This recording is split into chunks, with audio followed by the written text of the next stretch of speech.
दोनच शब्द, जात आणि प्रेम, हे दोनच शब्द जे आहेत खूप काही बोलून जातात बघा.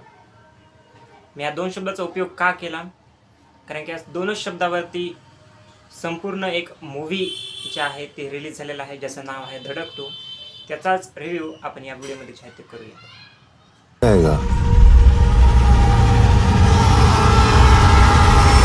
एक धड़क क्या हो जाएगा, खरबूजा मर जाएगा, बस एक धड़क चाहिए. तर एक सिंपल सी स्टोरी आहे बघा, जी की विषयापासून कुठंच भटकत नाही. मूवीची सुरुवात होते तिथूनच आपल्याला दाखवतात की एक लहान जातीचा मुलगा आणि एका मोठ्या जातीची मुलगी या दोघांमध्ये प्रेम होतं. आणि प्रेम झाल्यानंतर मग ते कशा प्रकारे त्या मुलाला या सगळ्या गोष्टी सहन कराव्या लागतात, त्याला त्याचं प्रेम मिळतं का नाही, कशा प्रकारचा उचनीचपणा त्याला झेलावा लागतो, या सगळ्या गोष्टी आपल्याला या मूवीमध्ये जे आहे ते पाहाव्यास भेटलेल्या आहेत. एंड तर सांगणार नाही काय झालं व काय नाही, कारण ते स्पॉइलर होऊन जाईल. कसा बनवलेला आहे हा मूवी,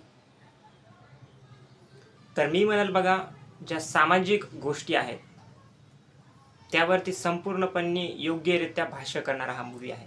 नक्कीच यांनी काही वेगळं दाखवलं नाही. यापूर्वीही या विषयावरती भाष्य करणारे मूवी रिलीज होऊन गेलेले आहेत, ते एक मायनस पॉईंट आहे. आणि परत दुसरं म्हणजे की हा रिमेक देखील आहे, परंतु रिमेक हे शब्द बाजूला ठेवून मी हा मूवी बघितला, कारण की याचा रिअल मूवी मी बघितला नव्हता.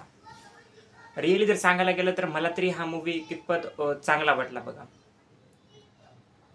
गाणे असतील खूप चांगले आहेत, स्टोरी लाईनही त्यांनी चांगली केलेली आहे. सुरुवातीला नक्कीच फर्स्ट हाफमध्ये थोडंफार बिल्डअप होतं, तेव्हा थोडंफार बोर झाल्यासारखं वाटतं, परंतु नंतर जसं जसं सेकंड हाफ होतं बघा, स्टोरी पिकअप घेते आणि खूप छान जे आहे त्यांनी स्टोरी पोर्ट्रे केलेली आहे.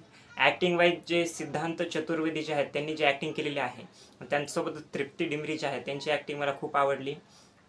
ओव्हरऑल हा मूवी जो आहे मित्रांनो बघा, कॅमेरा वर्क असेल किंवा मागचं बॅकग्राऊंड म्युझिक असेल किंवा स्क्रीन प्ले, ओव्हरऑल हा मूवी खूप काही चांगली गोष्टी जी आहे ते दाखवून देतो. तर त्यामुळं मी तरी म्हणेल की या वीकमध्ये सन ऑफ सरदार 2 बघण्यापेक्षा तुम्ही एकदा धडक 2ला जे आहे ते प्रेफरन्स द्या. मी तरी या मूवीला एक हलका फुलका असा मूवी म्हणेल की जो चांगल्याच प्रकारे ह्या ज्या गोष्टी आहेत प्रेम आणि जात यावरती भाष्य करून जातो. एकदा नक्कीच हा मूवी जो आहे थिएटर्समध्ये बघितला पाहिजे. मी 5 पैकी 3 स्टार या मूवीला रेटिंग देतो. नक्की तुमचं मतही जर तुम्ही मूवी बघितला असेल तर कमेंट सेक्शनमध्ये कळवा. थँक्यू.